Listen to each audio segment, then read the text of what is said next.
بسم الله الرحمن الرحيم الحمد لله الذي أنزل على عبده الكتاب ولم يجعل له عوجا قيما لينذر بأسا شديدا من لدنه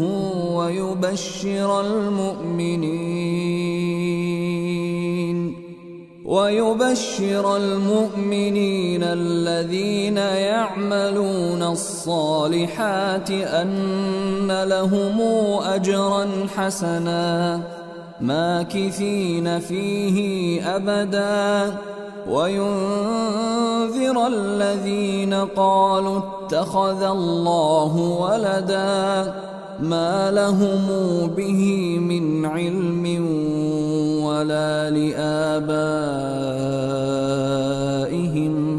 كبرت كلمة تخرج من أفواههم إن يقولون إلا كذبا فلعلك باخع نفسك على آثارهم إن لم يؤمنوا بهذا الحديث أسفا إنا جعلنا ما على الأرض زينة لها لنبلوهم أيهم أحسن عملا وإنا لجاعلون ما عليها صعيدا جرزا পরম করুণাময় ও মেহেরবান আল্লাহর নামে শুরু করছি।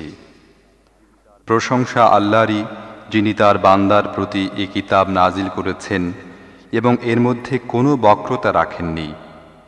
একদম সোজা কথা বলার কিতাব, যাতে লোকদেরকে আল্লাহর কঠিন শাস্তি থেকে সে সাবধান করে দেয় এবং ঈমান এনে যারা সৎ কাজ করে তাদেরকে সুখবর দিয়ে দেয় এ মর্মে যে তাদের জন্য রয়েছে ভালো প্রতিদান, সেখানে তারা থাকবে চিরকাল। আর যারা বলে আল্লাহ কাউকে সন্তানরূপে গ্রহণ করেছেন, তাদেরকে ভয় দেখায়। এ বিষয়ে তাদের কোনো জ্ঞান নেই এবং তাদের বাপ দাদারও ছিল না। তাদের মুখ থেকে বেরোনো এ কথা অত্যন্ত সাংঘাতিক। তারা নিছক মিথ্যাই বলে। হে মুহাম্মদ, যদি এরা এ শিক্ষার প্রতি ঈমান না আনে, তাহলে দুশ্চিন্তায় তুমি হয়তো এদের পিছনে নিজের প্রাণটি খোয়াবে। আসলে পৃথিবীতে এ যা কিছু সাজ সরঞ্জামে আছে, এগুলো দিয়ে আমি পৃথিবীর সৌন্দর্য বিধান করেছি তাদেরকে পরীক্ষা করার জন্য যে তাদের মধ্য থেকে কে ভালো কাজ করে। সব শেষে এ সবকে আমি একটি বৃক্ষলতাহীন ময়দানে পরিণত করব। أم حسبت أن أصحاب الكهف والرقيم كانوا من آياتنا عجبا إذ أوى الفتية إلى الكهف فقالوا ربنا آتنا من لدنك رحمة وهيئ لنا من أمرنا رشدا فضربنا على آذانهم في الكهف سنين عددا ثم بعثناهم لنعلم أي الحزبين أحصى لما لبثوا أمدا نحن نقص عليك نبأهم بالحق إنهم فتية آمنوا بربهم وزدناهم هدى وربطنا على قلوبهم إذ قاموا فقالوا ربنا رب السماوات والأرض لن ندعو من دونه إلها لقد قلنا إذا شططا هؤلاء قومنا اتخذوا من دونه آلهة لولا يأتون عليهم بسلطان بين فمن أظلم ممن افترى على الله كذبا তুমি কি মনে করো গুহা ও ফলকওয়ালারা আমার বিস্ময়কর নিদর্শনাবলীর অন্তর্ভুক্ত ছিল? যখন কজন যুবক গুহায় আশ্রয় নিল এবং তারা বলল, হে আমাদের রব, তোমার বিশেষ রহমতের ধারায় আমাদের প্লাবিত করো এবং আমাদের ব্যাপার ঠিকঠাক করে দাও, তখন আমি তাদেরকে সেই গুহার মধ্যে থাপড়ে থাপড়ে বছরের পর বছর গভীর নিদ্রায় মগ্ন রেখেছি। তারপর আমি তাদেরকে উঠিয়েছি এ কথা জানার জন্য যে তাদের দুদলের মধ্য থেকে কোনটি তার অবস্থানকালের সঠিক হিসেব রাখতে পারে। আমি তাদের সত্যিকার ঘটনা তোমাকে শোনাচ্ছি। তারা কয়েকজন যুবক ছিল, তাদের রবের উপর ঈমান এনেছিল এবং আমি তাদের সঠিক পথে চলার ক্ষমতা বাড়িয়ে দিয়েছিলাম। আমি সে সময় তাদের চিত্ত দৃঢ় করে দিলাম যখন তারা উঠল এবং ঘোষণা করল, আমাদের রব তো কেবল তিনিই, যিনি পৃথিবী ও আকাশের রব। আমরা তাঁকে ছাড়া অন্য কোনো মাবুদকে ডাকব না। যদি আমরা তাই করি তাহলে তা হবে একেবারেই অনর্থক। তারপর তারা পরস্পরকে বলল, এ আমাদের জাতি, এরা বিশ্বজাহানের রবকে বাদ দিয়ে অন্য ইলাহ বানিয়ে নিয়েছে। এরা তাদের মাবুদ হবার সপক্ষে কোনো সুস্পষ্ট প্রমাণ আনছে না কেন? যে ব্যক্তি আল্লাহর প্রতি মিথ্যা আরোপ করে তার চেয়ে বড় জালেম আর কে হতে পারে? وَإِذِ اعْتَزَلْتُمُوهُمْ وَمَا يَعْبُدُونَ إِلَّا اللَّهَ فَأْوُوا إِلَى الْكَهْفِ يَنشُرْ لَكُمْ رَبُّكُمْ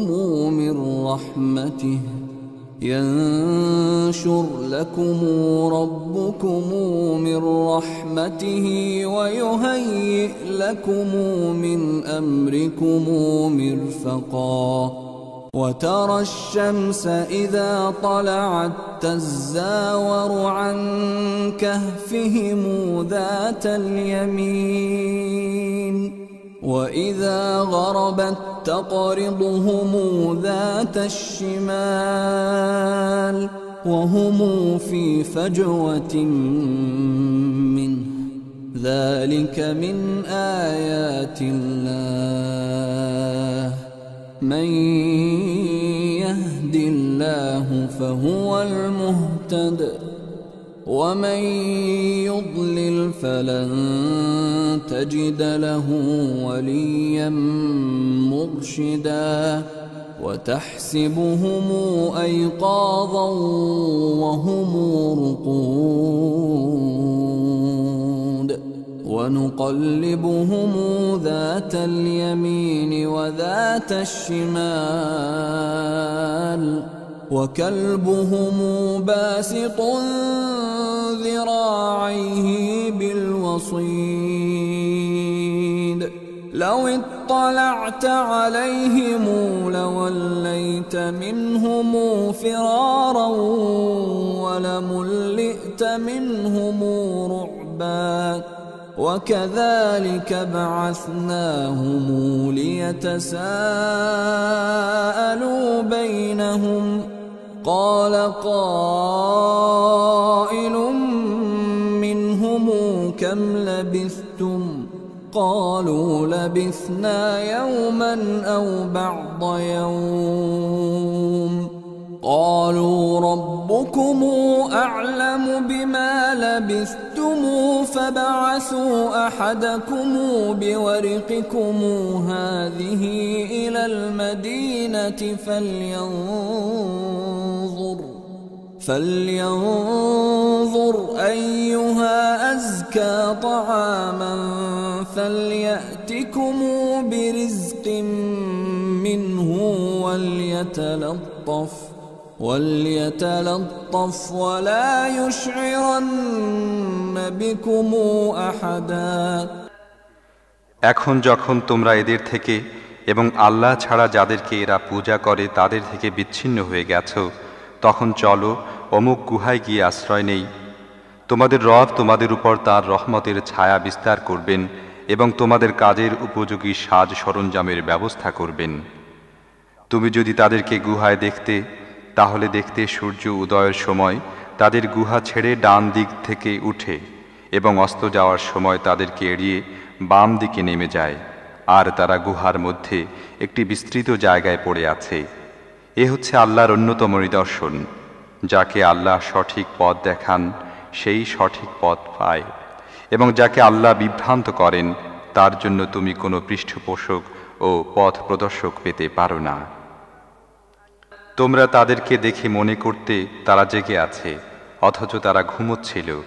আমি তাদের ডাইনে বাঁয়ে পার্শ্ব পরিবর্তন করাচ্ছিলাম, এবং তাদের কুকুর গুহা মুখের সামনের দুপা ছড়িয়ে বসেছিল।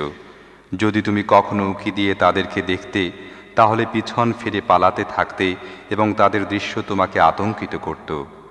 আর এমনি বিস্ময়কর ভাবে আমি তাদেরকে উঠিয়ে বসালাম, যাতে তারা পরস্পর জিজ্ঞাসাবাদ করতে পারে। তাদের একজন জিজ্ঞেস করল, বলো তো, কতক্ষণ এই অবস্থায় থেকেছ? অন্যরা বলল, হয়তো একদিন বা এর থেকে কিছু কম সময় হবে। তারপর তারা বলল, আল্লাহই ভালো জানেন আমাদের কতটা সময় এই অবস্থায় অতিবাহিত হয়েছে। চলো এবার আমাদের মধ্য থেকে কাউকে রূপার এ মুদ্রা দিয়ে শহরে পাঠাই, এবং সে দেখুক সবচেয়ে ভালো খাবার কোথায় পাওয়া যায়। সেখান থেকে সে কিছু খাবার নিয়ে আসুক, আর তাকে একটু সতর্কতা অবলম্বন করতে হবে। আমাদের এখানে থাকার ব্যাপারটা সে যেন কাউকে জানিয়ে না দেয়। إنهم إن يظهروا عليكم يرجموكم أو يعيدوكم في ملتهم ولن تفلحوا إذا أبدا وكذلك أعثرنا عليهم ليعلموا أن وعد الله حق وأن الساعة لا ريب فيها إذ يتنازعون بينهم أمرهم فقالوا ابنوا عليهم بنيانا ربهم أعلم بهم قال الذين غلبوا على أمرهم لنتخذن عليهم مسجدا سيقولون ثلاثة رابعهم كلبهم ويقولون خمسة سادسهم كلبهم رجما بالغيب ويقولون سبعة وثامنهم كلبهم قل ربي أعلم بعدتهم ما يعلمهم إلا قليل فلا تمار فيهم إلا مراء ظاهرا ولا تستفت فيهم منهم أحدا যদি কোনো ক্রমে তারা আমাদের নাগাল পায়, তাহলে হয় প্রস্তারাঘাতে হত্যা করবে, অথবা আমাদের জোর করে তাদের ধর্মে ফিরিয়ে নিয়ে যাবে, আর এমন হলে আমরা কখনো সফল কাম হতে পারব না। এভাবে আমি নগরবাসীদেরকে তাদের অবস্থা জানালাম, যাতে লোকেরা জানতে পারে আল্লাহর প্রতিশ্রুতি সত্য এবং কিয়ামতের দিন নিশ্চিতভাবেই আসবে। কিন্তু একটু ভেবে দেখো, যখন এটিই ছিল চিন্তার আসল বিষয়, সে সময় তারা পরস্পর এই বিষয়টি নিয়ে ঝগড়ায় লিপ্ত হয়েছিল যে এদের আসহাবে কাহাফের সাথে কি করা যায়। কিছু লোক বলল, এদের উপর একটি প্রাচীর নির্মাণ করো, এদের রবি এদের ব্যাপারটি ভালো জানেন। কিন্তু তাদের বিষয়াবলীর উপর যারা প্রবল ছিল, তারা বলল, আমরা অবশ্যই এদের উপর একটি ইবাদতখানা নির্মাণ করব। কিছু লোক বলবে, তারা ছিল 3 জন, আর চতুর্থ জন ছিল তাদের কুকুরটি। আবার অন্য কিছু লোক বলবে, তারা 5 জন ছিল এবং তাদের কুকুরটি ছিল ষষ্ঠ। এরা সব আন্দাজে কথা বলে। অন্য কিছু লোক বলে, তারা ছিল 7 জন এবং অষ্টমটি তাদের কুকুর। বলো, আমার রব ভালো জানেন তারা কজন ছিল। অল্প লোকই তাদের সঠিক সংখ্যা জানে। কাজেই তুমি সাধারণ কথা ছাড়া তাদের সংখ্যা নিয়ে লোকদের সাথে বিতর্ক করো না, এবং তাদের সম্পর্কে কাউকে কিছু জিজ্ঞাসাবাদও করো না। ولا تقولن لشيء إني فاعل ذلك غدا إلا أن يشاء الله واذكر ربك إذا نسيت وقل عسى أن يهديني ربي لأقرب من هذا رشدا ولبثوا في كهفهم 300 سنين وازدادوا 9 قل الله أعلم بما لبثوا له غيب السماوات والأرض أبصر به وأسمع ما لهم من دونه من ولي ولا يشرك في حكمه أحدا واتل ما أوحي إليك من كتاب ربك لا مبدل لكلماته ولن تجد من دونه ملتحدا واصبر نفسك مع الذين يدعون ربهم بالغداة والعشي يريدون وجهه ولا تعد عيناك عنهم تريد زينة الحياة الدنيا ولا تطع من أغفلنا قلبه عن ذكرنا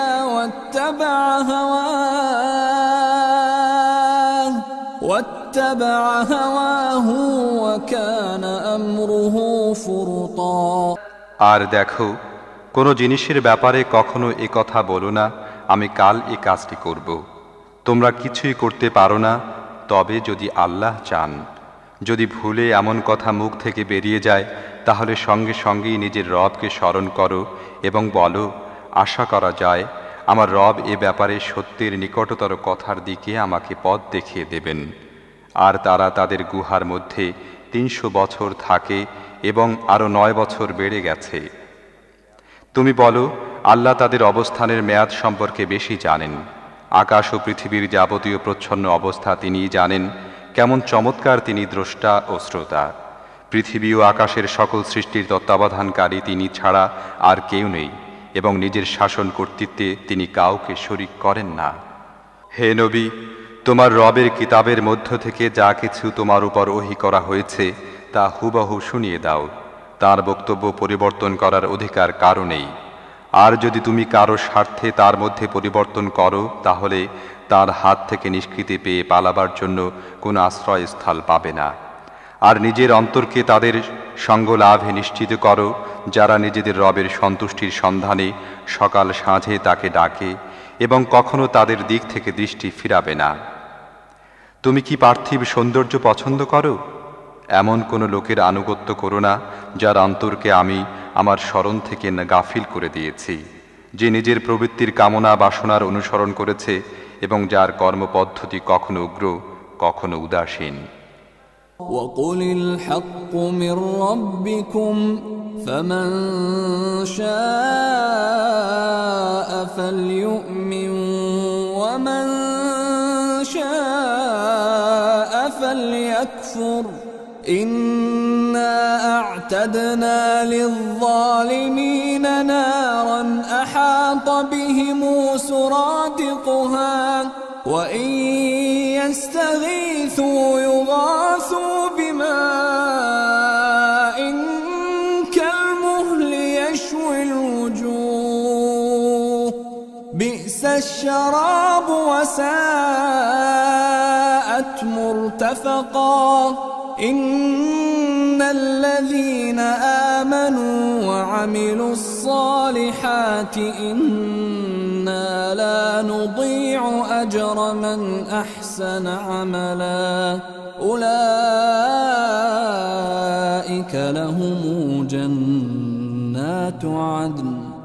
لهم جنات عدن تجري من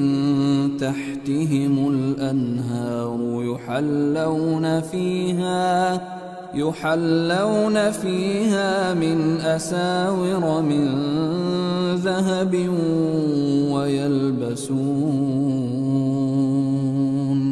ويلبسون ثيابا خضرا من سندس واستبرق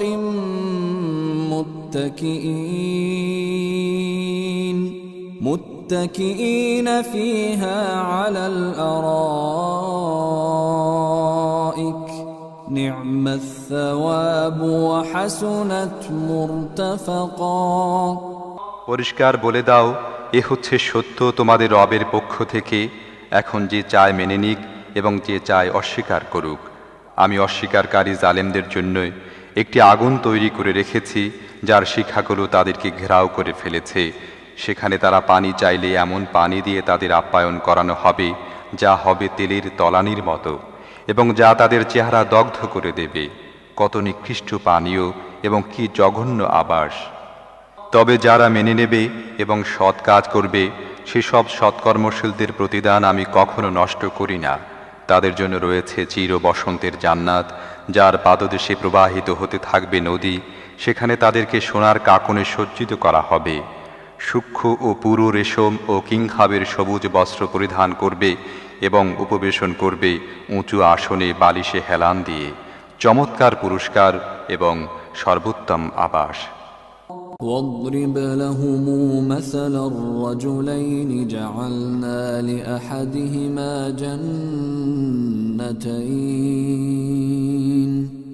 جنتين من أعناب وحففناهما بنخل وجعلنا بينهما زرعا كلتا الجنتين آتت أكلها ولم تظلم منه شيئا وفجرنا خلالهما نهرا وكان له ثمر فقال لصاحبه وهو يحاوره أنا أكثر منك مالا وأعز نفرا ودخل جنته وهو ظالم لنفسه قال ما أظن أن تبيد هذه أبدا وما أظن الساعة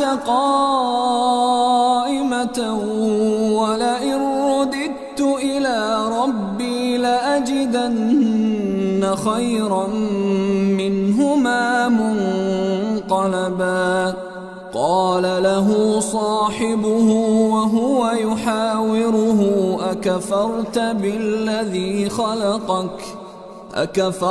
بالذي خلقك من تراب ثم من نطفة ثم سواك رجلا لكن هو الله ربي ولا أشرك بربي أحدا ولولا إذ دخلت جنتك قلت ما شاء الله لا قوة إلا بالله إن ترني أنا أقل منك مالا وولدا فعسى ربي أن يؤتيني خيرا من جنتك ويرسل عليها حسبانا من السماء فتصبح صعيدا زلقا হে মুহাম্মদ, এদের সামনে একটি দৃষ্টান্ত পেশ করে দাও। দু ব্যক্তি ছিল, তাদের একজনকে আমি দুটি আঙ্গুর বাগান দিয়েছিলাম এবং সেগুলোর চারদিকে খেজুর গাছের বেড়া দিয়েছিলাম, আর তার মাঝখানে রেখেছিলাম কৃষিক্ষেত। দুটি বাগানই ভালো ফল দান করত এবং ফল উৎপাদনের ক্ষেত্রে তারা সামান্য ত্রুটি করত না। এ বাগান দুটির মধ্যে আমি একটি নহর প্রবাহিত করেছিলাম এবং সে খুব লাভবান হয়েছিল। এসব কিছু পেয়ে একদিন সে তার প্রতিবেশীর সাথে কথা প্রসঙ্গে বলল, আমি তোমার চেয়ে বেশি ধনশালী এবং আমার জনশক্তি তোমার চেয়ে বেশি। তারপর সে তার বাগানে প্রবেশ করল এবং নিজের প্রতি জালেম হয়ে বলতে লাগল, আমি মনে করি না এই সম্পদ কোনো দিন ধ্বংস হয়ে যাবে, এবং আমি আশা করি না কিয়ামতের সময় কখনো আসবে। তবুও যদি আমাকে কখনো আমার রবের সামনে ফিরিয়েও নেওয়া হয়, তাহলে নিশ্চয়ই আমি এর চাইতেও বেশি জাকালো জায়গা পাব। তার প্রতিবেশী কথাবার্তার মধ্যে তাকে বলল, তুমি কি কুফরি করছো সেই সত্তার, যিনি তোমাকে মাটি থেকে তারপর শুক্র থেকে পয়দা করেছেন এবং তোমাকে একটি পূর্ণায়ব মানুষ বানিয়ে দাঁড় করিয়ে দিয়েছেন? আর আমার ব্যাপারে বলবো, আমার রব তো সেই আল্লাহ, এবং আমি তার সাথে কাউকে শরিক করি না। আর যখন তুমি নিজের বাগানে প্রবেশ করছিলে, তখন তুমি কেন বললে না, আল্লাহ যা চান তাই হয়, তাঁর প্রদত্ত শক্তি ছাড়া আর কোনো শক্তি নেই? যদি তুমি সম্পদ ও সন্তানের দিক দিয়ে আমাকে তোমার চেয়ে কম পেয়ে থাকো, তাহলে অসম্ভব নয় আমার রব আমাকে তোমার বাগানের চেয়ে ভালো কিছু দেবেন এবং তোমার বাগানের উপর আকাশ থেকে কোনো আপদ পাঠাবেন, যার ফলে তা বৃক্ষলতাহীন প্রান্তরে পরিণত হবে। أو يصبح ماؤها غورا فلن تستطيع له طلبا وأحيط بثمره فأصبح يقلب كفيه على ما أنفق فيها وهي خاوية على عروشها ويقول يا ليتني لم أشرك بربي أحدا ولم تكن له فئة ينصرونه من دون الله وما كان منتصرا هنالك الولاية لله الحق هو خير ثوابا وخير عقبا واضرب لهم مثل الحياة الدنيا كماء أنزلناه من السماء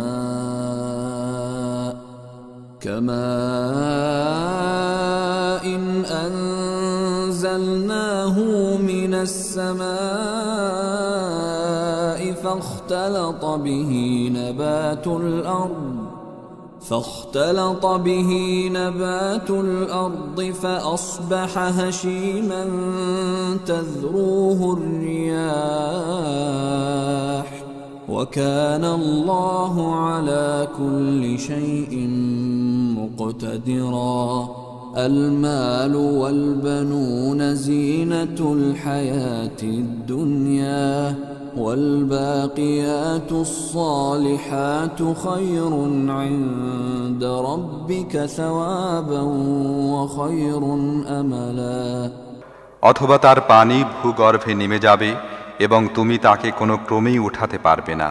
শেষ পর্যন্ত তার সমস্ত ফসল বিনষ্ট হলো এবং সে নিজের আঙুর বাগান মাচানের উপর লণ্ডভণ্ড হয়ে পড়ে থাকতে দেখে নিজের নিয়োজিত পুঁজির জন্য আফসোস করতে থাকলো এবং বলতে লাগলো, হায়, যদি আমি আমার রবের সাথে কাউকে শরিক না করতাম। সে সময় আল্লাহ ছাড়া তাকে সাহায্য করার মতো কোনো গোষ্ঠীও ছিল না, আর সে নিজেও এই বিপদের মোকাবেলা করতে সক্ষম ছিল না। তখন জানা গেল কর্ম সম্পাদনের ক্ষমতা একমাত্র আল্লাহর হাতে ন্যস্ত, যিনি সত্য, আর পুরস্কার সেটাই ভালো যা তিনি দান করেন এবং পরিণতি সেটাই শ্রেয় যা তিনি দেখান। আর হে নবী, দুনিয়ার জীবনের তাৎপর্য তাদেরকে এই উপমার মাধ্যমে বুঝাও যে আজ আমি আকাশ থেকে পানি বর্ষণ করলাম, ফলে ভূপৃষ্ঠের উদ্ভিদ খুব ঘন হয়ে গেল। আবার কাল এই উদ্ভিদগুলোই শুকনো ভূষিতে পরিণত হলো, যাকে বাতাস উড়িয়ে নিয়ে যায়। আল্লাহ সব জিনিসের উপর শক্তিশালী। এ ধন সম্পদ ও সন্তান সন্ততি দুনিয়ার জীবনের একটি সাময়িক সৌন্দর্য, শোভা মাত্র। আসলে তো স্থায়িত্ব লাভকারী সৎ কাজগুলোই তোমার রবের কাছে ফলাফলের দিক দিয়ে উত্তম, এবং এগুলোই উত্তম আশা আকাঙ্ক্ষা সফল হবার মাধ্যম। ويوم تسير الجبال وترى الأرض بارزة وحشرناهم فلم نغادر منهم أحدا وعرضوا على ربك صفا لقد جئتمونا كما خلقناكم أول مرة بل زعمتم أن لن نجعل لكم موعدا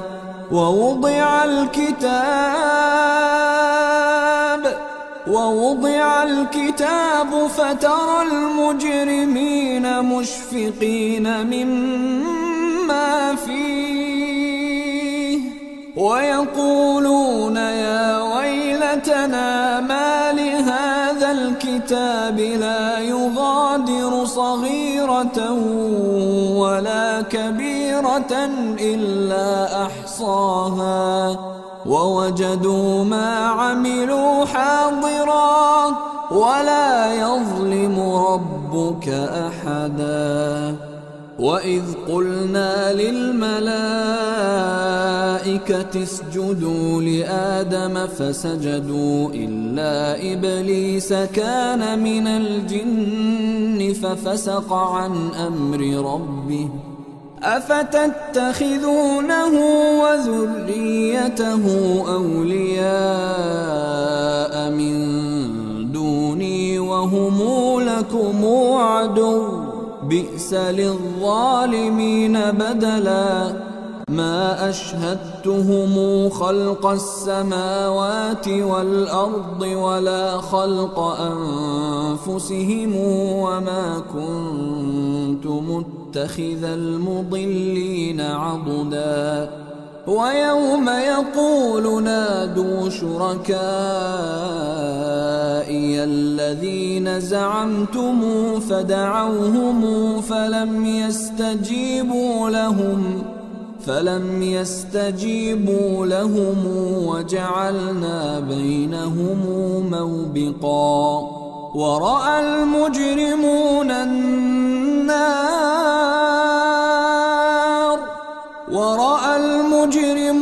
النار فظنوا أنهم مواقعوها ولم يجدوا عنها مصرفا সেই দিনের কথা চিন্তা করা দরকার যেদিন আমি পাহাড়গুলোকে চালিত করব এবং তুমি পৃথিবীকে দেখবে সম্পূর্ণ অনাবৃত আর আমি সমগ্র মানব গোষ্ঠীকে এমনভাবে ঘিরে এনে একত্র করব যে পূর্ববর্তী ও পরবর্তীদের মধ্য থেকে একজনও বাকি থাকবে না এবং সবাইকে তোমার রবের সামনে লাইনবন্দি করে পেশ করা হবে।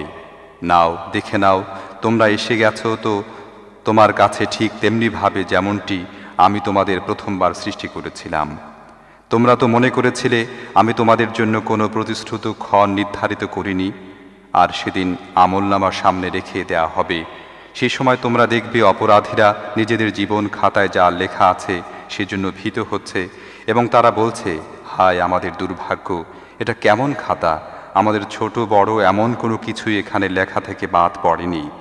তাদের যে যা কিছু করেছিল সবই নিজের সামনে উপস্থিত পাবে এবং তোমার রব কারোর প্রতি জুলুম করবেন না। আকাশ ও পৃথিবী সৃষ্টি করার সময় আমি তাদেরকে ডাকিনি এবং তাদের নিজেদের সৃষ্টিতেও তাদেরকে শরিক করিনি। পথভ্রষ্টকারীদেরকে নিজের সাহায্যকারী করা আমার রীতি নয়।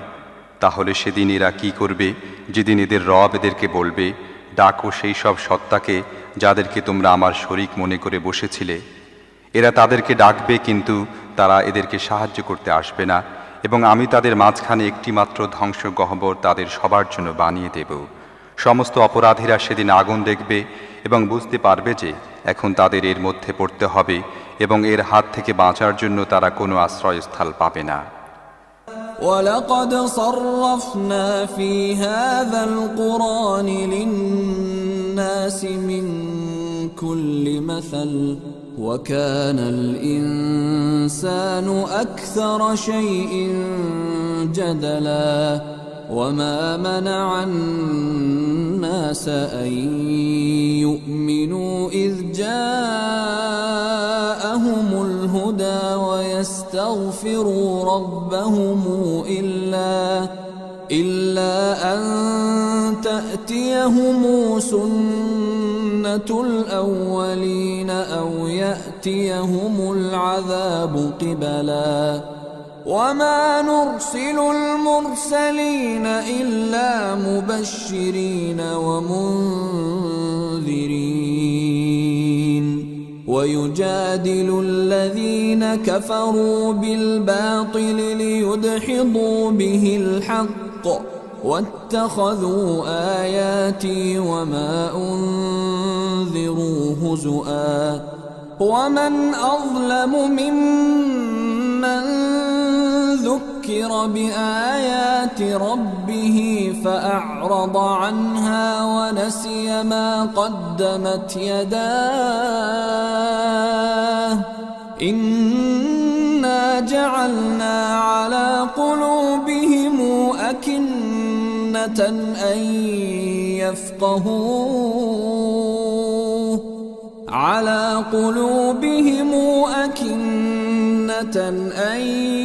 يفقهوه وفي آذانهم وقرا وإن تدعهم إلى الهدى فلن يهتدوا إذا أبدا وربك الغفور ذو الرحمة لو يؤاخذهم بما كسبوا لعجل لهم العذاب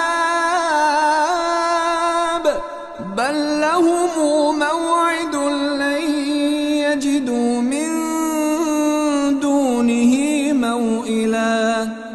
আমি এই কোরআনে লোকদেরকে বিভিন্নভাবে বুঝিয়েছি, কিন্তু মানুষ বড়ই বিবাদপ্রিয়। তাদের সামনে যখন পথনির্দেশ এসেছে তখন কোন জিনিসটি তাদেরকে তা মেনে নিতে এবং নিজেদের রবের সামনে ক্ষমা চাইতে বাধা দিয়েছে?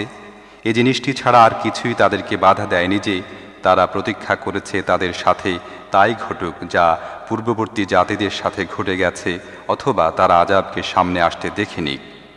রাসূলদেরকে আমি সুসংবাদ দান ও সতর্ক করার দায়িত্ব পালন ছাড়া অন্য কোনো কাজে পাঠাই না, কিন্তু কাফেরদের অবস্থা হচ্ছে এই যে তারা মিথ্যার হাতিয়ার দিয়ে সত্যকে হেয় করার চেষ্টা করে এবং তারা আমার নিদর্শনাবলী এবং যা দিয়ে তাদেরকে সতর্ক করা হয়েছে সে সবকে বিদ্রূপের বিষয়ে পরিণত করেছে।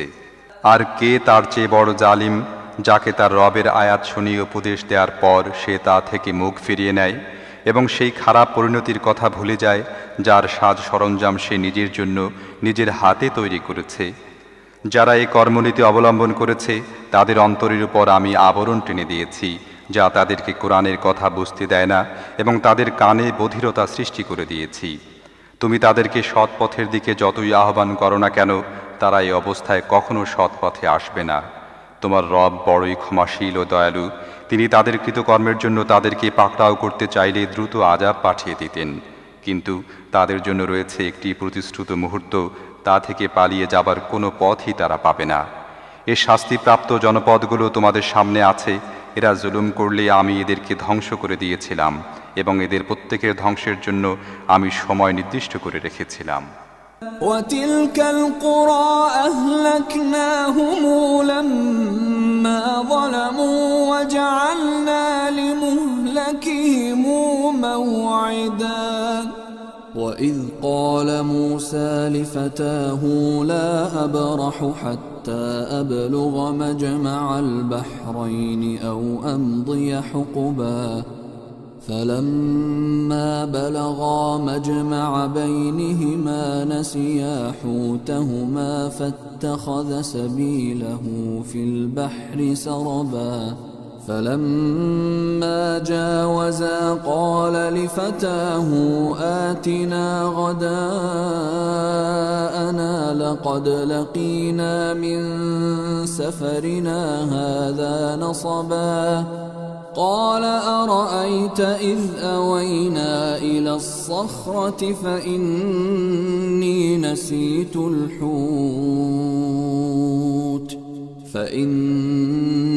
نسيت الحوت وما أنسانيه إلا الشيطان أن أذكره واتخذ سبيله في البحر عجبا قال ذلك ما كنا نبغي فارتدا على آثارهما قصصا فوجدا عبدا من عبادنا آتيناه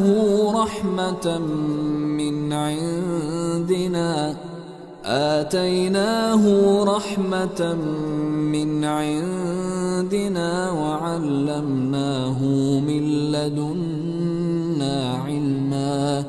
قال له موسى هل أتبعك على أن تعلمني مما علمت رشدا؟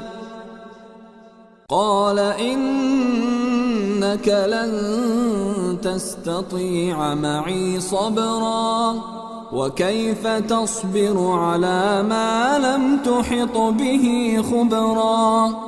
قال ستجدني إن شاء الله صابرا ولا أعصي لك أمرا.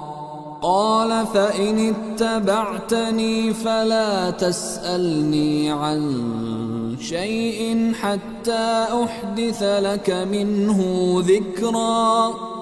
এদেরকে সেই ঘটনাটি একটু শুনিয়ে দাও যা মূসার সাথে ঘটেছিল, যখন মূসা তার খাদেমকে বলেছিল, দুই দরিয়ার সঙ্গমস্থলে না পৌঁছা পর্যন্ত আমি সফর শেষ করব না, অন্যথায় আমি দীর্ঘকাল ধরে চলতেই থাকব। সে অনুসারে যখন তারা তাদের সঙ্গমস্থলে পৌঁছে গেল, তখন নিজেদের মাছের ব্যাপারে গাফেল হয়ে গেল এবং সেটি বের হয়ে সুড়ঙ্গের মতো পথ তৈরি করে দরিয়ার মধ্যে চলে গেল। সামনে এগিয়ে যাওয়ার পর মূসা তার খাদেমকে বলল, আমাদের নাশতা আনো, আজকের সফরে তো আমরা ভীষণভাবে ক্লান্ত হয়ে পড়েছি। খাদেম বলল, আপনি কি দেখেছেন কি ঘটে গেছে?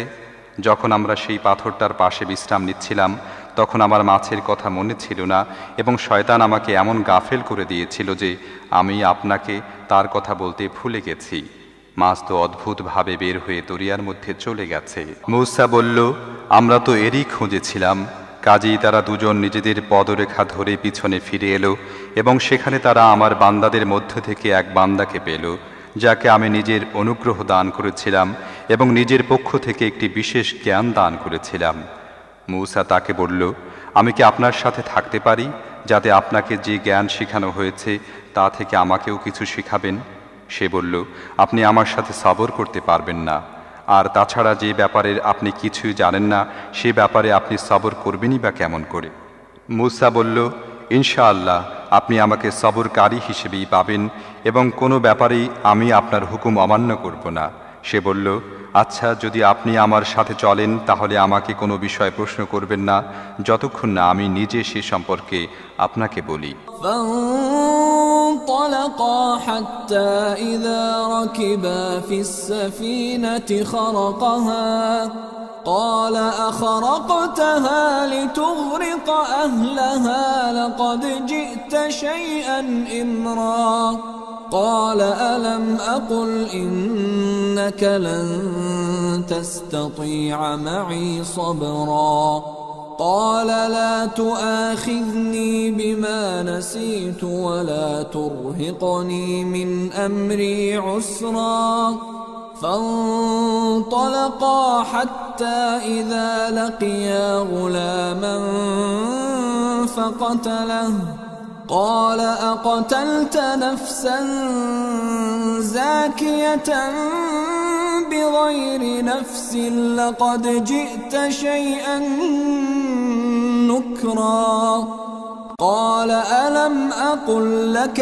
إنك لن تستطيع معي صبرا قال إن سألتك عن شيء بعدها فلا تصاحبني قد بلغت من لدني عذرا فانطلقا حتى إذا أتيا أهل قرية استطعما أهلها فأبوا أن يضيفوهما فوجدا فيها جدارا يريد أن ينقض فأقامه قال لو شئت لتخذت عليه أجرا قال هذا فراق بيني وبينك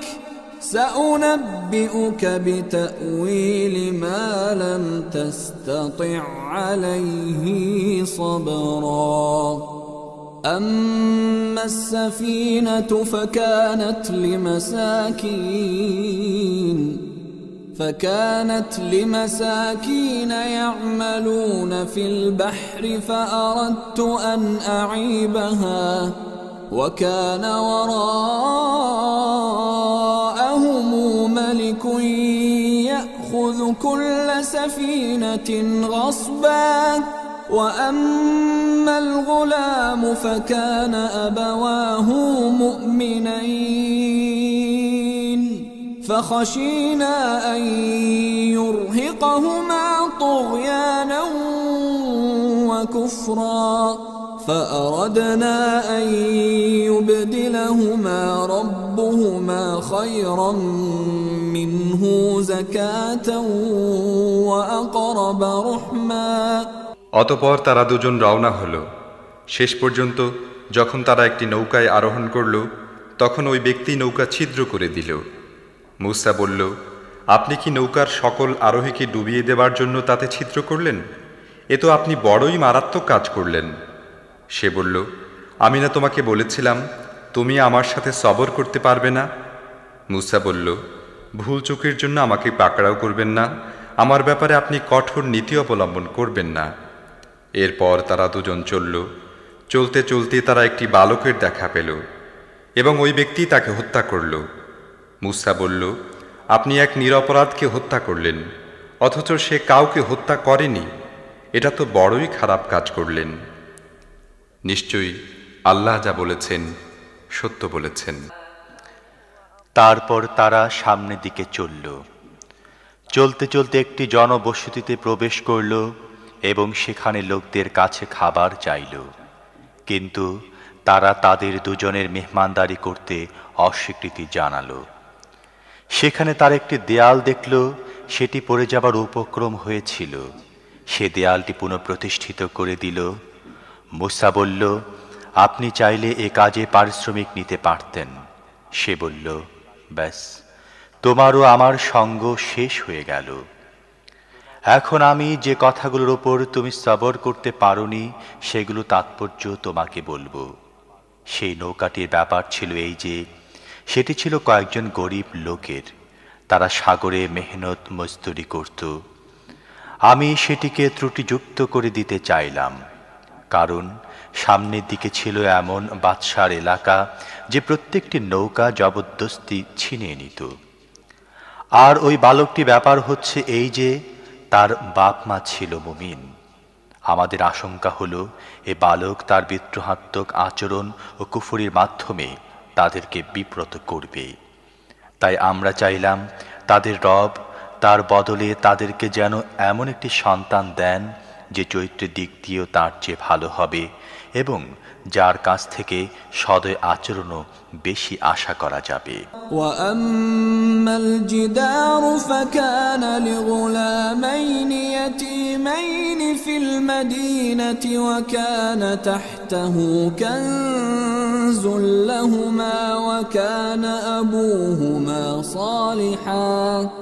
وكان أبوهما صالحا فأراد ربك أن يبلغا أشدهما ويستخرجا كنزهما رحمة من ربك وما فعلته عن أمري ذلك تأويل ما لم تسطع عليه صبرا ويسألونك عن ذي القرنين قل سأتلو عليكم منه ذكرا إنا مكنا له في الأرض وآتيناه من كل شيء سببا فاتبع سببا حتى إذا بلغ مغرب الشمس وجدها تغرب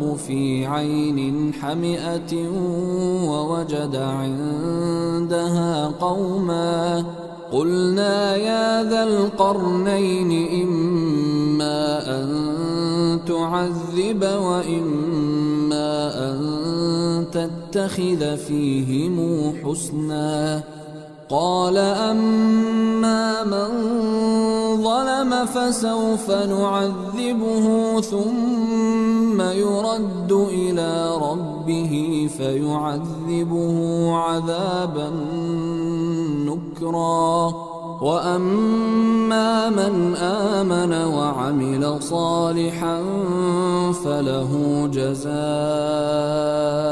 الحسنى وسنقول له من أمرنا يسرا এবার থাকে সেই দেয়ালের ব্যাপারটি।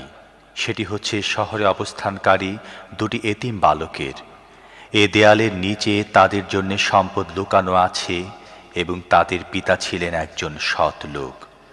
তাই তোমার রব চাইলেন এ কিশোর দুটি প্রাপ্তবয়স্ক হয়ে যাক এবং তারা নিজেদের গুপ্তধন বের করে নিক। তোমার রবের দয়ার কারণে এটা করা হয়েছে, নিজ ক্ষমতা ও ইখতিয়ারের আমি এটা করিনি। তুমি যেসব ব্যাপারে সবর করতে পারোনি, এ হচ্ছে তার ব্যাখ্যা।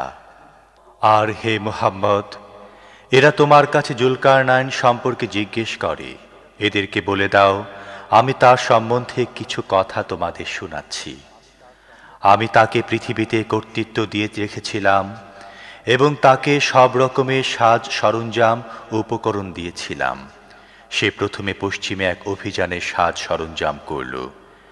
এমনকি যখন সে সূর্যাস্তের সীমানায় পৌঁছে গেল, তখন সূর্যকে ডুবতে দেখল একটি কালো জলাশয়ে এবং সেখানে সে একটি জাতির দেখা পেল।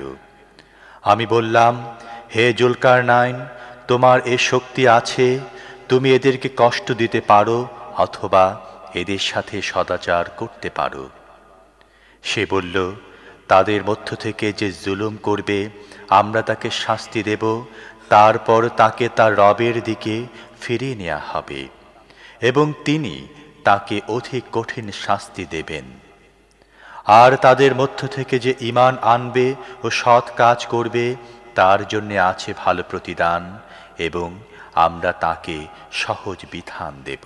ثم اتبع سببا حتى إذا بلغ مطلع الشمس وجدها تطلع على قوم لم نجعل لهم من دونها سترا كذلك وقد أحطنا بما لديه خبرا ثم اتبع سببا حتى إذا بلغ بين السدين وجد من دونهما قوما لا يكادون يفقهون قولا قالوا يا ذا القرنين إن ياجوج وماجوج مفسدون في الأرض فهل نجعل لك خرجا على أن تجعل بيننا وبينهم سدا قال ما مكنني فيه ربي خير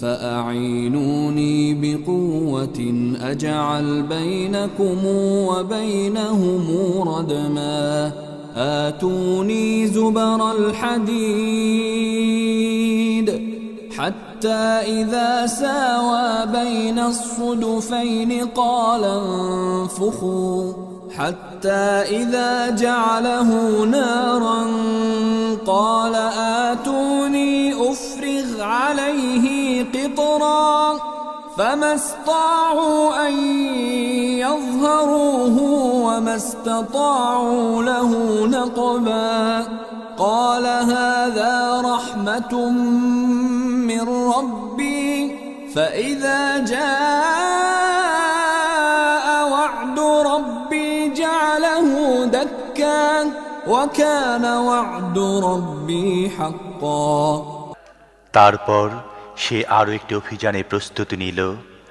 এমনকি সে সূর্যোদয়ের সীমানায় গিয়ে পৌঁছল।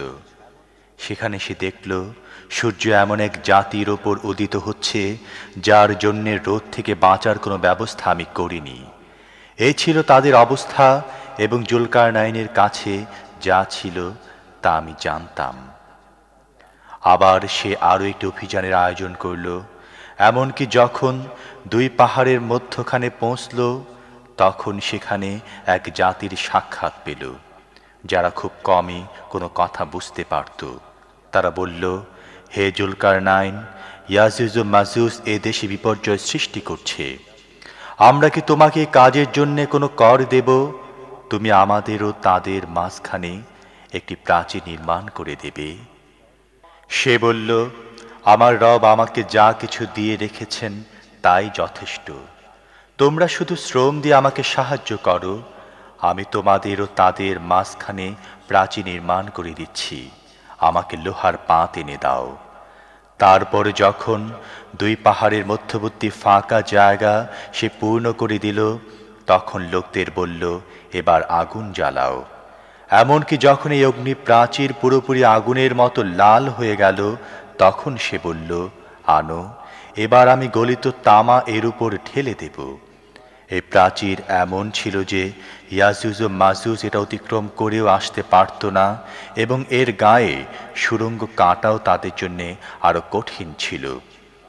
জুলকারনাইন বলল, এ আমার রবের অনুগ্রহ, কিন্তু যখন আমার রবের প্রতিশ্রুতি নির্দিষ্ট সময় আসবে, তখন তিনি একে ধূলিসাৎ করে দেবেন, আর আমার রবের প্রতিশ্রুতি সত্য।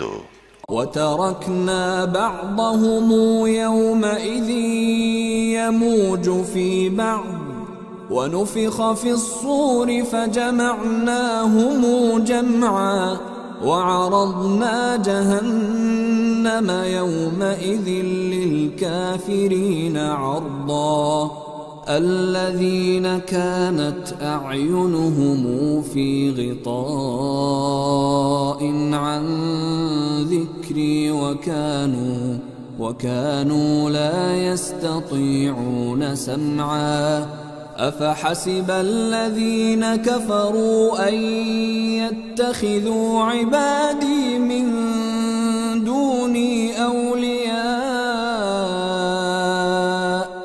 إنا أعتدنا جهنم للكافرين نزلا আর সেদিন আমি লোকদেরকে ছেড়ে দেব, তারা সাগর তরঙ্গের মতো পরস্পরের সাথে সংঘর্ষে লিপ্ত হবে, আর শিঙায় ফুঁক দেয়া হবে, এবং আমি সব মানুষকে একত্র করব। আর সেদিন আমি জাহান্নামকে সেই কাফিরদের সামনে আনব যারা আমার উপদেশের ব্যাপারে অন্ধ হয়েছিল এবং কিছু শুনতে প্রস্তুতি ছিল না। তাহলে কি যারা কুফরি অবলম্বন করেছে তারা এই কথা মনে করে যে আমাকে বাদ দিয়ে আমার বান্দাদেরকে নিজেদের কর্ম সম্পাদনকারী হিসেবে গ্রহণ করে নেবে? এ ধরনের কাফেরদের আপ্যায়নের জন্যে আমি জাহান্নাম তৈরি করে রেখেছি। قل هل ننبئكم بالأخسرين أعمالا الذين ضل سعيهم في الحياة الدنيا وهم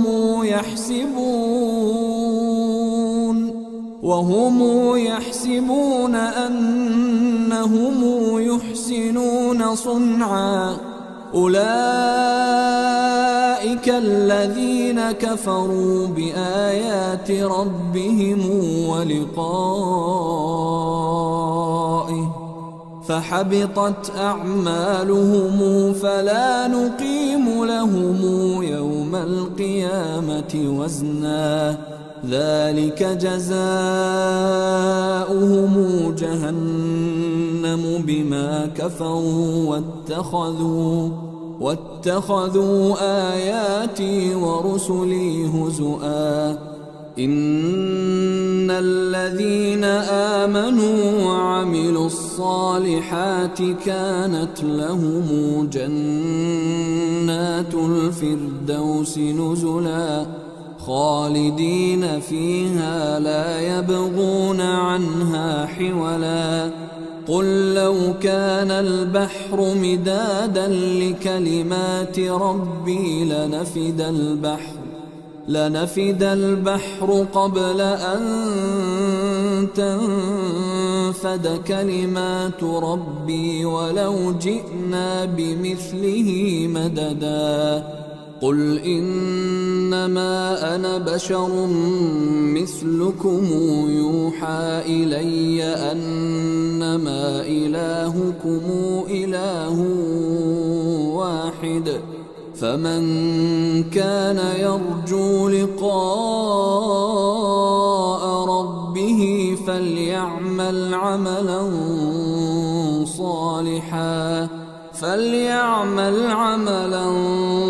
صالحا ولا يشرك بعبادة ربه أحدا হে মুহাম্মদ, এদেরকে বলো, আমি কি তোমাদের বলবো নিজেদের কর্মের ব্যাপারে সবচেয়ে বেশি ব্যর্থ ও ক্ষতিগ্রস্ত কারা? তারাই যাদের দুনিয়ার জীবনে সমস্ত প্রচেষ্টা ও সংগ্রাম সব সময় সঠিক পথ থেকে বিচ্যুত থাকত এবং যারা মনে করত যে তারা সব কিছু সঠিক করে যাচ্ছে। এরা এমন সব লোক যারা নিজেদের রবের নিদর্শনাবলী মেনে নিতে অস্বীকার করেছে এবং তার সামনে হাজির হবার ব্যাপারটি বিশ্বাস করেনি। তাই তাদের সমস্ত কর্ম নষ্ট হয়ে গেছে। কিয়ামতের দিন তাদেরকে কোনো গুরুত্ব দেব না। যে কুফরি তারা করেছে তার প্রতিফল স্বরূপ এবং আমার নিদর্শনাবলী ও রসুলদের সাথে যে বিদ্রুপ তারা করত তার প্রতিফল হিসেবে তাদের প্রতিদান জাহান্নাম। তবে যারা ঈমান এনেছে এবং সৎ কাজ করেছে তাদের আপ্যায়নের জন্য থাকবে ফিরদৌসের বাগান। সেখানে তারা চিরকাল থাকবে এবং কখনো সেই স্থান ছেড়ে অন্য কোথাও যেতে তাদের মন চাইবে না। হে মুহাম্মদ, বলো, যদি আমার রবের কথা লেখার জন্য সমুদ্র কালিতে পরিণত হয় তাহলে সেই সমুদ্র নিঃশেষ হয়ে যাবে, কিন্তু আমার রবের কথা শেষ হবে না। বরং যদি পরিমাণ কালি আবারও আনি তাহলে তাও যথেষ্ট হবে না। হে মুহাম্মদ, বলো, আমি তো একজন মানুষ তোমাদেরই মতো। আমার প্রতি ওহী করা হয় এ মর্মে যে এক আল্লাহই তোমাদের ইলাহ, কাজেই যে তার রবের সাক্ষাতে প্রত্যাশী তার সৎ কাজ করা উচিত এবং বন্দেগীর ক্ষেত্রে নিজের রবের সাথে কাউকে শরীক করা উচিত নয়।